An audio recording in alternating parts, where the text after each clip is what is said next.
গল্প স্বল্পে আজ আপনাদের জন্য রয়েছে শীর্ষেন্দু মুখোপাধ্যায়ের লেখা ছোট গল্প বনমালীর বিষয়ে। এইখানে বনমালা বাগান করেছে।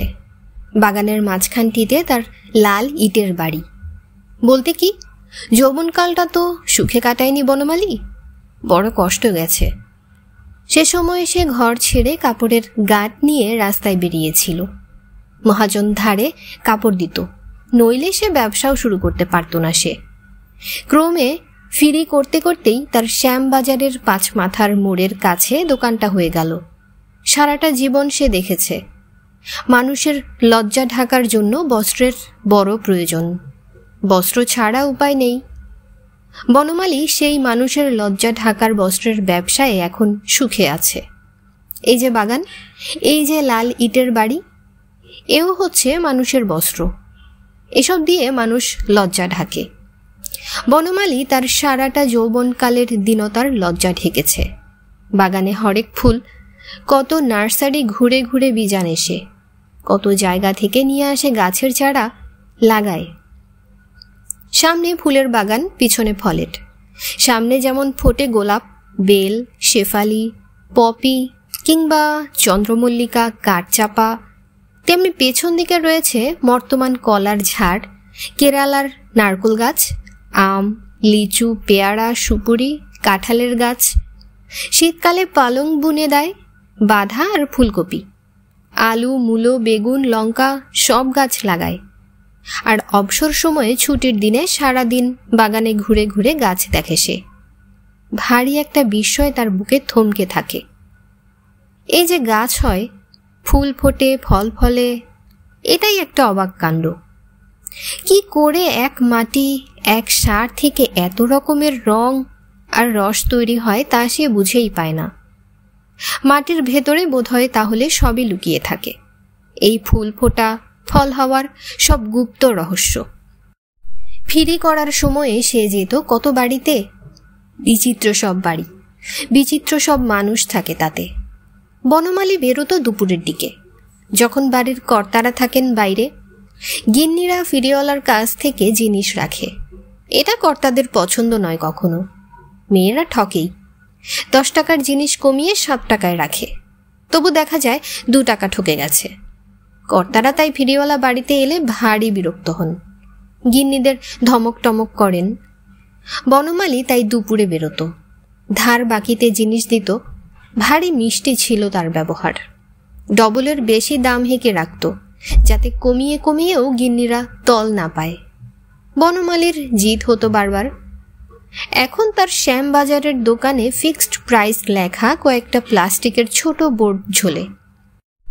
এখন সে আর কষ্ট করে দর কষাকষির মুখে ফেনা তোলা ব্যবসাতে নেই। তা সেই ফিরিওয়ালা বনমালী যখন বাড়ি বাড়ি যেত, তখন সে মানুষের বাড়ির ভিড় দেখত, জানালা দরজা দেখত, গ্রিল দেখত, আসবাব দেখত। তার মন বলতো, যদি কোনোদিন হয়, ভগবান সুদিন দেন তো এরকম বাড়ি করব। সামনে বারান্দা থাকবে, তাতে পদ্ম আর রাজহাঁসের নকশাওয়ালা গ্রিল। ঘরে ঘরে বাথরুম থাকবে, ছাদে থাকবে ঠাকুর ঘর। এরকম নানা কথা ভাবত, ভেবে রাখত বনমালী। ঘরে টিউবলাইট, রেডিও, রেফ্রিজারেটর, গ্রামোফোন সবই থাকবে। আর থাকবে বউ, সুন্দরী, লক্ষ্মীমন্ত। সবই হয়েছে বনমালীর, ভগবানের ইচ্ছা। বাগান হয়েছে, লাল ইটের 1.5 তলা ছিমছাম সুন্দর বাড়িখানা, সামনে পদ্ম আর হাঁসের নকশাওয়ালা গ্রিল। গ্রীষ্মের রাতে স্নান করে এসে যখন বারান্দার ইজি চেয়ারে বসে সে, তখনই বেল আর গোলাপের গন্ধ আসে, আরও নানা গন্ধ। সবচেয়ে ভালো লাগে মাটির ভিজে স্নিগ্ধ গন্ধটি। একই মাটি থেকে কোন ম্যাজিকওয়ালা যে এত রকম রং আর রস তৈরি করছে, বনমালীর বিস্ময় এখানেই শেষ হয় না। বসে বসে সে চারদিক দেখে। তার বিষয় সম্পত্তির ওপর যখন আবহমানকালের চাঁদের আলো পড়ে, তখন তার মনে হয় তার এক জীবনের দারিদ্র্যের লজ্জা কেমন সুন্দর বাগানের ফুলের গন্ধে বাড়িটার ছিমছাম সৌন্দর্যে ঢাকা পড়ে গেছে। বিষয় হচ্ছে মানুষের আত্মার সবচেয়ে বড় বস্ত্র, কি করে এই দুর্লভ বস্ত্রটি পেয়েছে? এইটা ভেবেই তার বিস্ময় আর শেষ হতে চায় না। সে চুপ করে বসে থাকে, মুখটি হা হয়ে যায়, চোখে পলক পড়ে না। এইভাবে অনেকক্ষণ কেটে গেলে তার বউ এসে ডাক দেয়, বলি ভূতে পেয়েছে নাকি, ভাবছো কি হা করে? বনমালী চমকে উঠে তার বউয়ের দিকে চায়। বিস্ময় তার শেষ হয় না। সত্যি এই যে রমণীটি, এ হচ্ছে তার সেই মহাজনের মেয়ে। খেটে খুঁটে বনমালী উন্নতি করলো দেখে সে ভারী খুশি হয়েছিল। একদিন তাকে ডেকে বলল, দেখ বনমালী, ছেলের মতো তোমাকে দেখেছি এতদিন, দেখলাম তুমি বাহাদুর বটে। তোমার মতো ছেলেকে ছাড়তে ইচ্ছে করে না। আমার ইচ্ছে তোমাকে বেঁধে রাখি। আমার পয়সার অভাব নেই। বড় 3টে মেয়েকে সোনা জহরও তার টাকায় মুড়ে ভালো ঘর বরে বিয়ে দিয়েছি। কিন্তু ভালো ঘর বর বলতে লোকে বোঝে টাকাওয়ালা বনেদি বংশ। বনেদি বংশে মেয়ে দিয়ে সুখ পাইনি।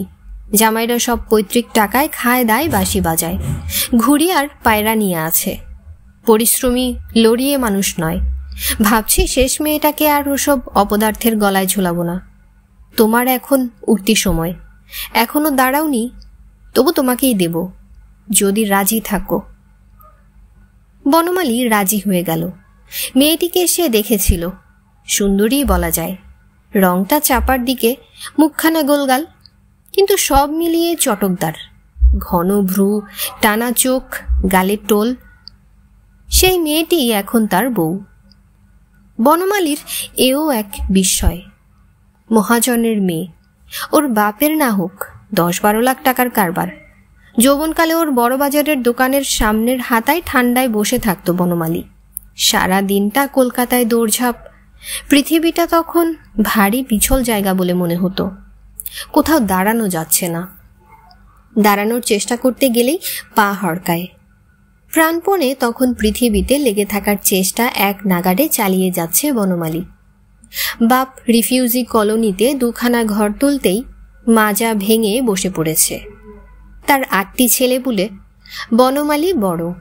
তাকে ডেকে বলেছে, রাস্তা দেখো। তা সারাদিন রাস্তায় দেখত বনমালী। কত রাস্তা, কত অলি গলি, কি বিচিত্র কায়দায় কলকাতা শহর কেটে কেটে রাস্তা বানিয়েছে মানুষেরা। তখন বনমালীর বিশ্বাস ছিল কলকাতা শহরে আগে তৈরি হয়েছে বাড়িঘর, দোকানপাট। তারপর সেই জমাট বাড়ি ঘর আর দোকানপাটের ফাঁক ফোকর দিয়ে মানুষেরা শাবল গাইতি চালিয়ে এই সব অলিগলি তৈরি করেছে। রাস্তাঘাটগুলো তাই এমন গোলমেলে। সারাদিন রাস্তা দেখে দেখে বনমালী ক্লান্ত হয়ে এ বাড়ির রক সে বাড়ির বারান্দায় বসত। লোকে অচেনা লোক, বিশ্বাস করে না, হুড়ো দিত। বনমালী আবার উঠে রাস্তায় হাঁটত।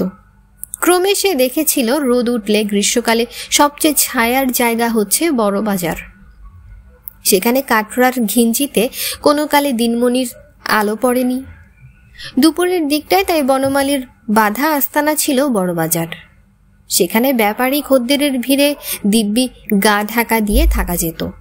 পুরো যে কেউ দিত না তা নয়, তবু বেশিরভাগ ব্যাপারী গা করত না। তার মহাজন হবু শ্বশুরের দোকানঘরটার সামনে 1 ধাপ সিঁড়িতে বসে থাকত সে। দেখত দোকান ঘরে টিউবলাইট জ্বলে, পাখা ঘোরে, খদ্দেরের ভিড় গায়ে গায়ে। টাকার গদি লেগে যায় ক্যাশ বাক্সে।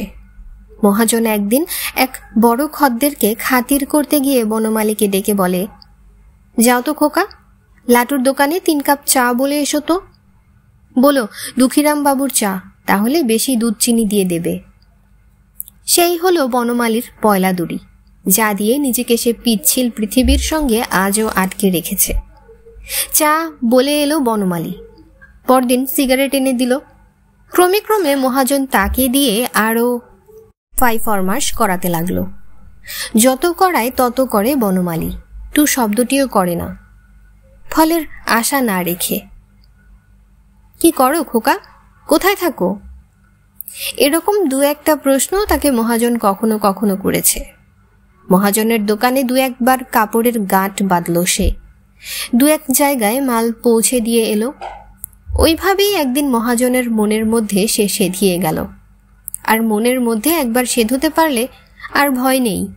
মানুষের মনই হচ্ছে মানুষের ঠিক বাসা। সে দোকানে ঢুকলো 20 টাকা মাইনের কর্মচারী হয়ে।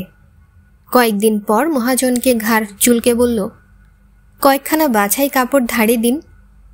মহাজন দিল। গোপনে কাপড় বেচে এলো সে, টাকা শোধ করল। এইভাবে তার ব্যবসার শুরু। ক্রমে ক্রমে বেশি কাপড়, আরও বেশি কাপড় নিতে নিতে সে একদিন আলাদা হয়ে ফিরিওয়ালা হয়ে গেল। মহাজন দুঃখীরাম আপত্তি করেনি, কেবল চোখটা সে খোলা রেখেছিল। সেই মহাজনকে বরাবর গৃহদেবতার পরের আসনটাই দিয়ে রেখেছিল সে। তার বাড়ির জামাইও যে হওয়া যায় এমনটা তার কখনো মনে হয়নি। সে রাজি হয়ে গেল। মহাজন 10,000 টাকা নগদ দিয়ে সে এক এলাহি বিয়ে দিল তাদের। লোক খাওয়ালো 1,200। সেই মেরাপ, আলো, ফুল, লোকজন, উপহার সবই স্বপ্নের মতো মনে হয়। বিয়ের পরও কয়েকদিন সে তার বউয়ের অঙ্গ স্পর্শ করতে ভয় পেত। কেমন যেন মনে হতো, আরে বাস, এ তো মহাজনের মেয়ে। বলতে কি, বনমালীর আজও তা মনে হয়। বাগানে জ্যোৎস্না পড়লে কি ফুল ফুটলো হা করে দৃশ্যটা দেখে বনমালী। তা সেই মহাজনের মেয়ে যখন এসে তাড়া দেয়, তখন বনমালী হঠাৎ মুখ তুলে তার বউকে ঠিক বউ বলে বিশ্বাস করতে পারে না। বিস্তর রাম চিমটির দাগ বনমালীর শরীরে আজও আছে। স্বপ্ন দেখছে মনে করে নিজেকে জাগানোর জন্য বিস্তর চিমটি কেটেছে। তা এখন বনমালীর মনে হয় স্বপ্ন ব্যাপারটা ভারী গোলমেলে। গত কয়েক বছর ধরে সে এক নাগাড়েই বোধহয় স্বপ্ন দেখে যাচ্ছে। স্বপ্নের মধ্যেই করছে বসত। সে ভগবানের কাছে প্রার্থনা করে, যদি স্বপ্নেই রেখেছ তো শেষ দিন তক আর ঘুমটা ভাঙিও না বাবা। বনমালী বাহারি বাগান করেছে এইখানে। নানান রঙে রঙিন বাগানের মাঝখানটিতে তার বাড়ি। কলকাতা থেকে জায়গাটা দূরে নয়, কিন্তু কলকাতার বাইরে। বালি মাকালতলা, বাঁশঝাড় আছে, পুকুর আছে, পুরনো বাড়ির ধ্বংসাবশেষ আছে। রাতে শেয়াল ডাকে, জ্যোৎস্না উঠলে টের পাওয়া যায়। কলকাতা আর ভালো লাগে না বনমালীর। বিয়ের পরও বছর 7-8 তার কলকাতার নবীন পাল লেনের পুরনো ভাড়াটে বাসায় কেটেছে। তার বউ আসলে যে মহাজনের মেয়ে, সেই তাগাদা দিত। বলতো, বাড়ি করো, বাড়ি না করলে পৃথিবীতে ঠিক শেকড় গাড়ে না মানুষ। তুমি যে বড়লোক, প্রতিষ্ঠাবান, তার প্রথম প্রমাণই হচ্ছে দিনের শেষে তুমি অন্যের বাসায় না ফিরে ফিরছো নিজের বাড়িতে। ভাড়াটে বাড়ির দেওয়ালে একটা পেরেক ঠুকলেও বাড়িওয়ালা দৌড়ে আসে। এ আর ভালো লাগে না। চৌপর দিন ঘুরে দালালের সঙ্গে বন্দোবস্ত করে বিস্তর দেখে শুনে মহাজনের মেয়ের পছন্দ মতো বালির মাকালতলায় জমি নিল বনমালী। গ্রামও নয়, শহরও নয়। ইলেকট্রিক আছে, দোকানপাট আছে। বাড়ি থেকে টানা তার শ্যামবাজারের দোকানে পৌঁছতে বড়জোর 45 কি 50 মিনিট লাগে। তার বউ অতসীকে সে বাড়ির মধ্যে প্রতিষ্ঠা করে নিশ্চিন্ত হলো। এখন সকালবেলা গৃহদেবতাকে ভুলুণ্ঠিত প্রণাম করে নিজের বাড়ি থেকেই বেরোয় বনমালী। 7:45 ট্রেন ধরে। 7:45 মধ্যে ধূপ ধুনো দিয়ে দোকান খুলে ফেলে। বাচ্চা একটা চাকর আছে, সে চা এনে দেয়। বাড়ি থেকে যখন বেরোয় তখন প্রায় দিনই চা খেয়ে আসা হয় না। মহাজনের মেয়ের বেলা পর্যন্ত ঘুমানোর অভ্যাস। সকালে উঠলে সারাদিন মেজাজ ঠিক থাকে না। ঠাকুর আছে, বাচ্চা একটা কাজের মেয়েও আছে বটে, কিন্তু বনমালী কাউকে খাটায় না। এক গ্লাস ইসবগুলের ভুসি খেয়ে প্রাতকৃত্য সেরে চলে আসে। সকালের প্রথম চাটি খায় দোকানে বসে। দোকানখানা তার নিজের, একার, কোনো অংশীদার নেই। শ্যামবাজারের 5 মাথার মোড়ের কাছে এই দোকান ঘরখানা যদি বনমালী এখন ছেড়ে দেয়, তবে 1,00,000 সেলামি লেগে যাবে। বনমালী 1010 দিয়ে নিয়েছিল 10 বছর আগে। ঘরখানা বড়ই। 1 নম্বর সেগুন দিয়ে তৈরি তার বিশাল বিশাল আলমারি, শোকেস, কাউন্টার। কাউন্টারের গায়ে ইদানিং সানমাইকা লাগিয়ে আরো বাহার খুলছে। দোকানটা 4 ভাগে ভাগ করা। এক কাউন্টারে তাঁত ও সিল্ক, অন্যটাতে মিলের সুতি, সিল্ক, টেরিলিন, একটাতে রেডিমেড, আর সবশেষে হুঁশিয়ারি। শীতকালে পশমি জিনিস, শাল, মলিদা, সোয়েটার, স্যুটের কাপড়, লাখ টাকার মাল মজুত রয়েছে দোকানে। কাচের ওপাশে হরেক রঙের বাহার। বনমালীর জীবনের রঙের অভাব নেই। বাড়িতেও রং, দোকানেও রং। দোকানের ঠিক মাঝখানটিতে একটি কংক্রিটের থাম। ঘর তার ভারসাম্য রাখার জন্যেই তৈরি। চৌকো থামখানা বিশ্রী দেখায়, তাই বনমালী ভালো পালিশ কাঠে থামখানা আগা পাশ তলা ঢেকে চারধারে 4টে সরু লম্বা আয়না লাগিয়েছে। থাম ঘিরে গোল একখানা কাউন্টার। থামের এক পাশে পেতলের রেলিংওয়ালা ক্যাশের খোপে বসে বনমালী, অন্য ধারটায় প্যাকিং আর ডেলিভারি। সাত সকালে ধোয়া ওঠা পুরো এক গ্লাস সুগন্ধি চা সামনে রেখে বনমালী হাই তোলে আর চারদিকে চায়। আলাদিনের গল্পের সেই দৈত্য নাকি মহাভারতের সেই দানবময়, কার যে কীর্তি তা ঠিক বুঝতে পারে না। লোকে বলা বলি করে বনমালী বড় উন্নতি করেছে। উন্নতি? তা অবশ্য বনমালী অস্বীকার করে না। উন্নতি বই কি, কিন্তু তার চেয়েও বড় কথা আছে একটা। উন্নতির চেয়েও বেশি হচ্ছে একটা বিষয়বোধের জন্মলাভ। এ দোকান যে তারই, সেই যে মালিক, এর যে আর কোনো মহাজন নেই সেটা তার ঠিক মতো বিশ্বাস হতে চায় না। এ দোকান সে কি নিজে করেছে? এ কি তারই? তার বর্ণহীন জীবনে এত রঙের বাহার কবে খোলতাই হলো? কারবার দাঁড়িয়ে গেলে আপনিই চলে, তার জন্য হালদারি শিকদারির আর দরকার হয় না। একবার কারবারটা বেঁধে ফেলতে পারলেই হলো। পেতলের রেলিং ঘেরা ক্যাশ কাউন্টারে বসে পাখির পালকে কান সুরসুরি দিতে দিতে আরামে আধবোঝা চোখে বনমালী দেখে তার কারবার চলছে। চোখ পুরোপুরি বুজে থাকলেও চলবে। কাপড় মাপা হবে, কাটা হবে, প্যাকিং হবে, ক্যাশে এসে দাঁড়াবে লোকজন। বনমালী টাকা গুনে গেঁথে তুলবে। ইনকাম ট্যাক্স, পুলিশ, কর্পোরেশন সব বন্দোবস্ত মতো চলবে। মাঝে মাঝে দুপুরের দিকে বড়বাজারে মাল তুলতে যাবে বনমালী, কিংবা রেল ইয়ার্ডে মাল ছাড়াতে। কিছু কষ্ট নেই সেই সব নড়াচড়ায়। টাকার ছবিতে বড় বাহার, সব সয়। বড় ছেলেটা 10-এ পা দিল। মেরে কেটে 18 হলেই কারবার বোঝাবে। ততদিন বেঁচে থাকলেই হলো। বড় ছেলেটা একটু বুঝে গেলেই আর চিন্তা নেই। শুধু সেটুকুর জন্য কয়েক বছর সময়ের জন্য একটু দুশ্চিন্তা তার। ওটা ইন্স্যুরেন্স করে রেখেছে নিজের আর বউয়ের। দোকানও ইন্স্যুর করা, তবু ভয় একটু থেকেই যায়। সেটাকে ইন্স্যুর করা চলে না। আর 8-10 বছর সে কি বাঁচবে না? বাঁচবে, এখনো সে পোক্ত আছে বেশ। মাত্র 45 কি 46 বছর। ঠিকমতো বাঁচলে আরো বহুদিন তার বাঁচার কথা। বিকেলের দিকে সত্যচরণ আসে। গাট্রি বাবার আমলে তার সঙ্গে ভাব হয়েছিল। দিনের শুরুতে ঠিক করে নিত কে কোন রাস্তায় ফিরি করবে। সেই থেকে বন্ধুত্ব। সত্যচরণ তেমন কিছু করতে পারল না। রিফিউজি কাটারায় দোকান দিয়েছে একটা, চলে না তেমন। স্টকও রাখতে পারে না।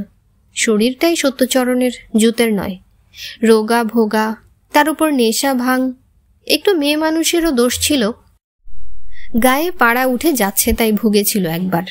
জমানো টাকা সব তাতেই বলে গেল। শেষমেশ রিফিউজি কাটারায় দোকান ছাড়া আর উন্নতি করতে পারল না সে। ছেলেরা বড় হয়েছে, তাদের মধ্যে বড়টি দোকান দেখে। সত্যচরণ আসে বনমালীর দোকানে, দরজার কাছে টুলখানায় বসে থাকে। 6টা বাজলে বনমালী ক্যাশে সবচেয়ে বুড়ো আর বিশ্বাসী কর্মচারী সুধীরবাবুকে বসিয়ে বেরিয়ে আসে। দুই বন্ধুতে তেমন কোনো কথা হয় না। বনমালী একটা সস্তার নেশা শিখেছিল, মোদক। হেমদা কবিরাজের দোকানে এক সময় যেত বাবার জন্য স্বর্ণ সিঁদুর কি চবনপ্রাশ আনতে। সেই থেকে মদনানন্দ মোদকের বিজ্ঞাপনটা খুব টানত। হেমদার পর বরদা কবিরাজের আমলে সাহস করে কথাটা পেরেছিল সে। মোদক একটু খেলে বোধহয় প্রফুল্ল থাকা যায়। কি বলেন বরদাবাবু? খুব হেসেছিলেন বরদা।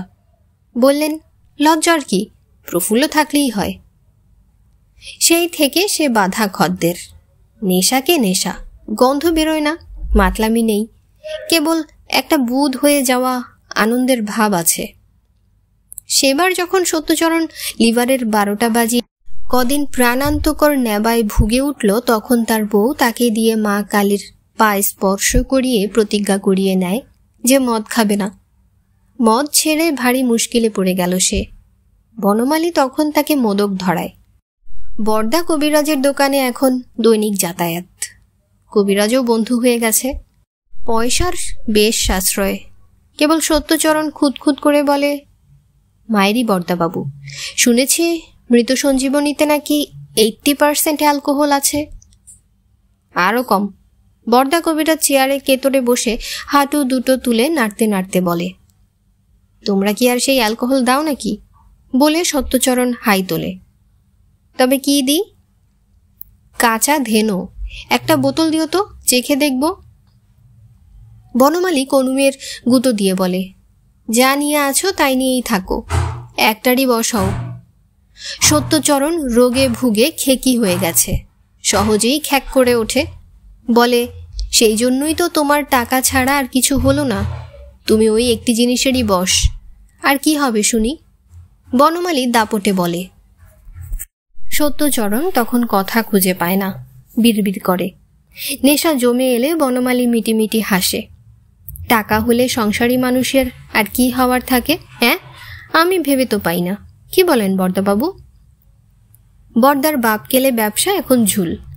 পুরনো আমলের ঘর ভাড়া কম বলে দোকানটি টিকে গেছে। যুদ্ধের বাজারে লাখপতি হওয়ার জন্য বরদা বিস্তর পাথরকুচির ব্যবসা করতে গিয়ে ঘোল খায়, নইলে এতদিনে সে দোকান তুলে দিত। এখন দোকানের কলে ইঁদুরের মতো আটকে পড়ে গিয়ে খাবি খায়। মোদকের খদ্দেররাই বাঁচিয়ে রেখেছে।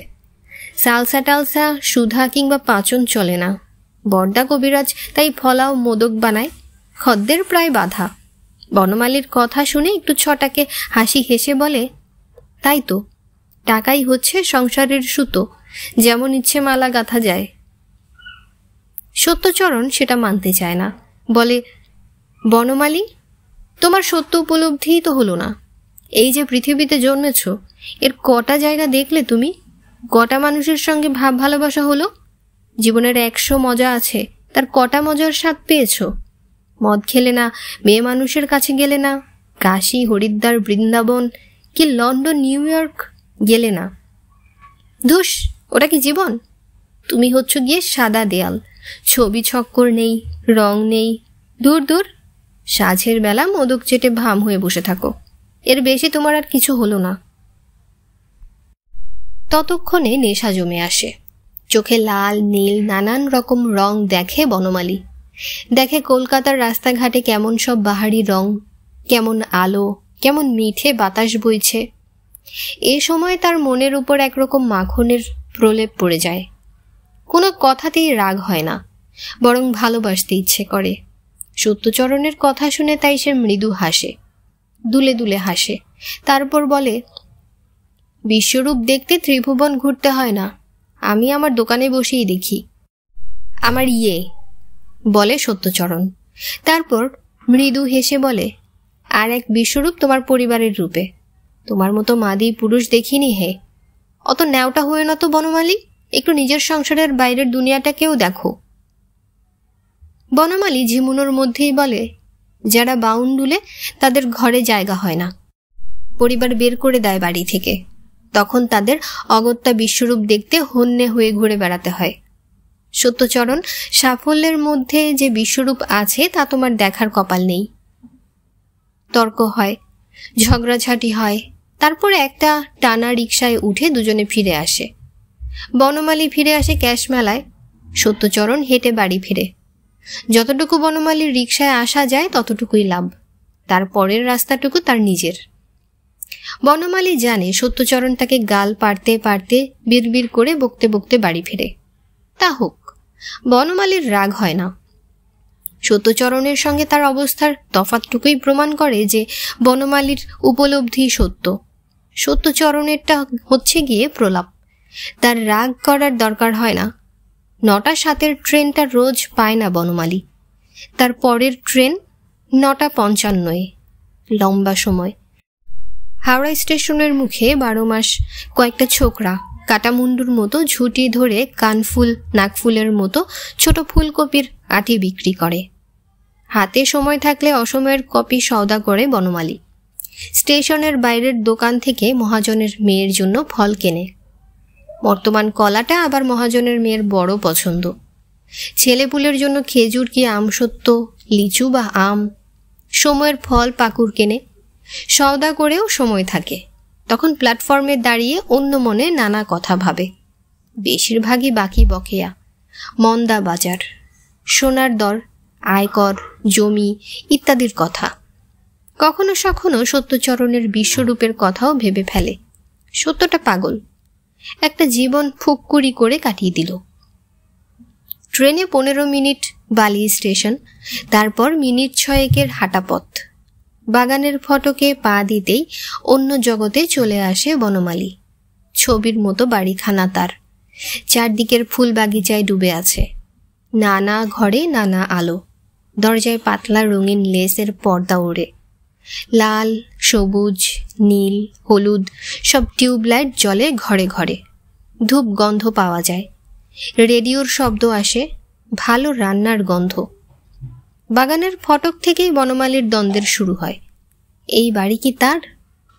এই বাগান, ওই আলো, ঘরে ঘরে সব দামি আসবাব, এ সব কি তার? মনে কিছুতেই বিশ্বাসটা আসে না।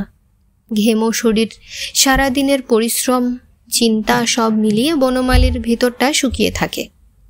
ভিতরে ভিতরে সে জানে পৃথিবীতে খুব সাধারণভাবে বেঁচে থাকাটাও কত কষ্টকর।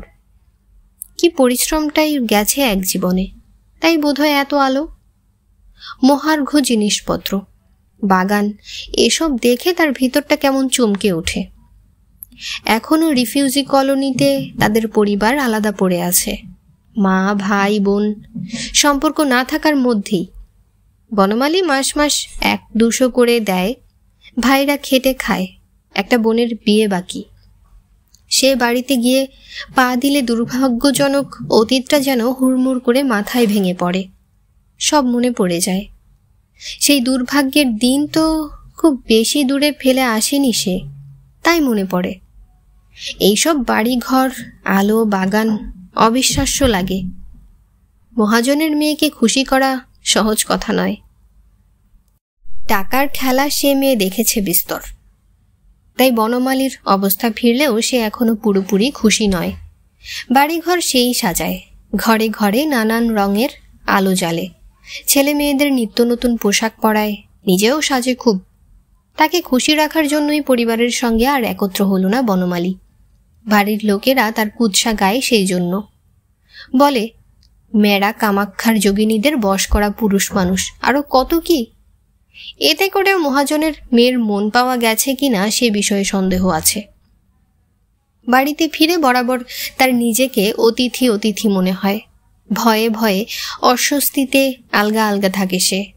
পরিষ্কার গেঞ্জি পরে, দামি লুঙ্গি, চুল আছড়ায়, পায়ে মোষের নাকচুটি। রোজ দাড়ি কামাতে হয়, বিস্তর ঝামেলা। হাঁটুর উপর লুঙ্গি তুলে বিড়ি ফুঁকে বিছানায় গড়ানোর গারস্থ আয়েস তার কপালে নেই। মহাজনের মেয়ে সব টিপটাপ চায়। ছেলে মেয়েদের যে টেনে হিচড়ে বুকে নিয়ে হামলে আদর করে চিরবিরে ভালোবাসা মেটাবে, তারও উপায় নেই। ছেলেমেয়েরা মায়ের শাসনে আলগা থাকে, গায়ে গায়ে মাখামাখি বারণ। মাঝে মাঝে জ্যোৎস্না উঠলে কি ফুলের গন্ধ ছুটলে কি অকারণ পুলকে মাঝে মাঝে ইচ্ছে করে বউকে বুকে চেপে ধরে লন্ড ভণ্ড করে দেয় পোশাক, গাল কামড়ে ধরে আলগা দাঁতে ঝামড়ে দেয় বাঁধা চুল। কিন্তু তা করতে গিয়ে থমকে যায় সেই পুরনো গণ্ডগোল। বউকে বউ মনে হয় না, মনে হয় এ তো মহাজনের মেয়ে। ভারী একটা ভয় ভক্তির ভাব এসে পড়ে তখন। মোদকটা অনেকক্ষণ ধরে শরীরের ভিতরে খেলা করে, রিমঝিমে একটা আনন্দের ভাব দেহ নিষ্পিস করে। সুন্দর বাগানের ভিতর দিয়ে বারান্দা পর্যন্ত কংক্রিটে বাঁধানো চওড়া রাস্তা পার হতে হতে সে দেখে বারান্দায় মহাজনের মেয়ে দাঁড়িয়ে, গায়ে একটা নেটের ফুল হাতা ব্লাউজ, বুকে পেটে অনেকখানি খোলা জায়গা। এ ছাটের ব্লাউজ বনমালীর দোকানেও রাখা হয় না। মহাজনের মেয়ের পোশাক নিউ মার্কেট থেকে আসে। পরনের মিহিন খদ্দেরের ছাপা শাড়িটা পর্যন্ত বনমালীর দোকানের নয়। বাবা! বনমালী খুশি হয়ে বলে, দিব্যি কাটটা তো ব্লাউজের, স্টক করব নাকি? তোমার তো কেবল স্টকের চিন্তা। একটা জিনিস চোখে পড়েছে যখন, তখন তার সৌন্দর্যটা দেখো, তা না স্টক। লজ্জা পায় বনমালী, হে হে করে হেসে বলে, চোখে লাগলো বলেই তো বললাম। বউ গম্ভীর হয়ে বলে, বাড়িতে এসে যখন দোকানদারি পোশাকটা ছাড়বে তখন দোকানদারির স্বভাবটাও ছেড়ে ফেলবে। আমার বাবা বাড়িতে মেজাজি জমিদারের মতন থাকতেন। বনমালী যে একদিন ফিরিওয়ালা ছিল তা বোধহয় অতসী ভুলতে পারে না। দোষ নেই, নিজের অবস্থাকে আজও তো নিজেই সঠিক বিশ্বাস করতে পারে না বনমালী। স্বপ্ন, সবই স্বপ্ন। মার্বেল মাজা বাথরুমে হাত মুখ ধুয়ে অরিকোলন আর দামি পাউডারের গুঁড়ো মেখে কিছুক্ষণ বারান্দায় বসে বনমালী। বাগানে জ্যোৎস্না পড়ে, ফুলের গন্ধ আসে, নিজের গা থেকে প্রসাধনের গন্ধ ছড়ায়। পাশেই হেলানো চেয়ারে বসে থাকা অতসীর গয়নার টুংটাং শব্দ শোনা যায়। স্বপ্ন ছাড়া আর কি। টেবিলে বসে রাতের খাবার খায় সে। মোদকের নেশার রেশটা তখনও থাকে। খাবারের স্বাদ ভারী ভালো লাগে। ছেলেমেয়েরা সব ইংরেজি স্কুলে পড়ে। অতসীর কড়া নিয়ম, বাড়িতেও ভাই বোনেরা পারতপক্ষে ইংরেজিতে কথা বলবে। খাওয়ার টেবিলের এধারে ওধারে ছেলেমেয়েরা পরস্পরের দিকে ইংরেজি কথা ছুড়ে দেয়, লুফে নেয়, বাবার দিকে চেয়ে হাসে। বনমালী ভালো বোঝে না, কিন্তু ভারী একটা সুখ হয়। সেও হাসে। এ যেন কোনো না কোনো বড় লোকের সাহেবীকে তার খাওয়ার ঘরে তার মতো উটকো এক লোকের নিমন্ত্রণ। অস্বস্তিটা ধাক্কা মারে, নেশাটা ফিকে হয়ে আসে প্রায়। তবুও হাসে বনমালী, সুখও হয়। সত্যচরণ মাঝে মাঝে দুহাতের বুড়ো আঙ্গুল অশ্লীল ভঙ্গিতে নেড়ে তাকে দেখিয়ে বলে, এত যে করলে হে, কিছুই তোমার নয়। যখন পটল প্লাক করার সময় হবে তখন বুঝবে কি গুখোরের কাজই করেছ একটা জীবন। নিজেকেই জানলে না বনমালী। ফক্কর। সত্যচরণের কথা ভাবতেই তার ওই শব্দটাই কেবল মনে আসে। রাতে ভালো ঘুম হয় না বনমালীর। চারদিক নিশুত হয়ে গেলে সারা বাড়ি জুড়ে কে যেন, কারা যেন কেবলই খুটখাট শব্দ করে। উদ্বেগ। মহাজনের মেয়ে, তার ছেলে মেয়েদের নিয়ে এক খাটে ঘুমোয়। বনমালীর আলাদা ঘর, বিছানাও। তবু পাছে মহাজনের মেয়ের ঘুম ভাঙে সেই ভয়ে বনমালী বাতি জ্বালে না। টর্চ জেলে জেলে সারা বাড়ি ঘুরে বেড়ায়। দরজা জানালা ঠেলে দেখে, গ্রিলের দরজার তালা নেড়ে দেখে, আবার শোয়। ঝিমুনি আসে, আবার শব্দ পেয়ে ওঠে। জ্যোৎস্না ফুটেছে খুব। অন্ধকারে ভূতের মতো ঘর থেকে ঘরে ঘুরতে ঘুরতে বনমালী তার বিষয় সম্পত্তি দেখতে পায়। দেখে বাগানের জ্যোৎস্না। সুখ তাকে খামচে ধরে, সুখ তাকে যন্ত্রণা দেয়। সত্যচরণ বলে, একটা জীবন পরের ঘরেই বাস করলে বনমালী, সেটা টেরই পেল না। ফক্কর। কে কার ঘরে বাস করে দেখে যা হারামজাদা। চিরকাল মদ মেয়ে মানুষের পেছনে উচ্ছন্নে গেলি। থু। বেটে একটা ড্যাশান্ডু কুকুর আছে অতসীর। কর্মের নয়, কেবল হাত পা চাটে আর পায়ে পায়ে ঘোরে। মাঝে মাঝে ভুক ভুক করে নরম আদুরে আওয়াজ ছাড়ে। বনমালীর সঙ্গে প্রায় রাতেই সেটাও ইঁদুরের মতো বেটে বেটে পায়ে তুরতুরে করে ঘোরে। ছাদের সিঁড়ি ঘরের দরজা দেখে পিছু ফিরতেই সেই কুকুরটার লেজ মারিয়ে দিল। বলল, আহা, ব্যথা পাসনি তো? কুকুরটা আদুরে আওয়াজ ছাড়ে। গ্রিলের গেটে একটা শব্দ হয়, কে যেন দরজা নাড়ে। বনমালী টর্চ জেলে নেমে আসে। কুকুরটা দৌড়ে গিয়ে ভয় পেয়ে ফিরে আসে, পায়ের চারধারে ঘোরে। বনমালী গাল দেয়, ব্যাটা নিষ্কর্মা। সদরটা খুলে বারান্দায় পা দিতেই ভীষণ চমকে যায় বনমালী। কোলকুজো এক মানুষ গ্রিলের ওধারে ছায়ার মতো দাঁড়িয়ে। চিলের মতো চিৎকার করে সে, কে? ছায়াটা ফিসফিস করে বলে, দাদা, আমি গো, আমি হরিপদ। বনমালী ভারী অবাক হয়। হরিপদ? এত রাতে তুই কোত্থেকে? একবার বাড়ি চলো, মার অবস্থা খুব খারাপ। মা? বনমালী যেন কিছুক্ষণ বুঝতে পারে না। বাগবাজারের দোকান কি মাকালতলার বাড়ি জুড়ে তার যে জীবন, তার তো মা নেই। অবস্থা কেমন বললি? ভালো নয়, অক্সিজেন দেওয়া হচ্ছে, রাত বোধহয় কাটবে না। বনমালী চাবি এনে দরজা খুলে চোরের মতো সাবধানে ঢোকে হরিপদ। এইসব বাড়ি ঘর দেখা তাদের অভ্যাস নেই। দাদা বৌদি নিষ্পর, বলে কুকুর সামলাও, কামড়াবে না, ঘরে আয়। শব্দ সাড়া করিস না, তোর বৌদির আবার পাতলা ঘুম। অন্ধকারেই মাথা নাড়ে হরিপদ। না না, সেসব আমরা জানি। ঘরে এসে দুই ভাই অন্ধকারে মুখোমুখি বসে। বাতি জ্বালে না বনমালী। মহাজনের মেয়ের ঘুম বড় পাতলা। কি হয়েছে? হরিপদ মাথা নিচু করে বলে, কি আর হবে, বুড়ো হয়েছে, বয়সটাই তো রোগ। যেবার বাবা ফেপে ফুলে মরে গেল সেই থেকে মার মা নেই। তুমি তো অত শত খবর রাখো না। মার বড় টান ছিল তোমার ওপর। ফিসফিস করে বনমালী জিজ্ঞেস করে, কিরকম টান? হরিপদ বলে, দেরি করো না দাদা, যদি যেতে চাও তো চলো, 12:30টায় শেষ ট্রেন। যদি তুমি না যাও আমাকেই ফিরতে হবে। বনমালী তবু ওঠে না, একটু চুপ করে থেকে বলে, যাচ্ছি। টানের কথাটা কি যেন বলছিলি? মার খুব টান ছিল তোমার ওপর। প্রায় দিনই তালের বড়াটা, নারকুলের নাড়ুটা বানিয়ে কৌটোয় ভরে আমাদের সঙ্গে দিয়ে দিত তোমাকে দেওয়ার জন্য। তোরা কখনো দিসনি তো? দেব কি, বৌদির রাগারাগি করবে হয়তো। আর সেসব কি এখন তোমরা আর খাও? ভালো ভালো খাবার তোমাদের, আমরা তাই সেসব নিজেরাই লুকিয়ে খেয়ে ফেলতাম। তবু মা মোড়ে মোড়ে তৈরি করত। কতদিন তোমাকে দেখতে চেয়েছে। গত 3-4 মাস একটানা মা তোমাকে দেখেনি। দাদা ওঠো, বেশি সময় নেই। উঠি বলে একটা শ্বাস ছাড়ে বনমালী। ও দাদা, কি পেল্লায় বাড়িখানা বানিয়েছ, কি বাগান। বনমালী ধমক দেয়, আস্তে, তোর বৌদি উঠে পড়বে, শব্দ করিস না। হরিপদ মিইয়ে যায়, ফিসফিস করে বলে, প্রত্যয় হয় না? কি? এসব যে তোমার? আমারও হয় না বলে বনমালী অন্ধকারেই কাপড় বদলাতে বদলাতে বলে, হরিপদ, তোর বৌদি জেগে যাবে, এইটাই ভয়। নইলে কি? বনমালী আবার একটা শ্বাস ছেড়ে বলে, নইলে আমি একটু কাঁদতুম, আমার বড় কাঁদতে ইচ্ছে করছে রে। এখানেই শেষ হলো শীর্ষেন্দু মুখোপাধ্যায়ের লেখা ছোট গল্প বনমালীর বিষয়। গল্প স্বল্প ভালো লাগলে সাবস্ক্রাইব করে আমাদের সাথেই থাকুন। ধন্যবাদ। আল্লাহ হাফেজ।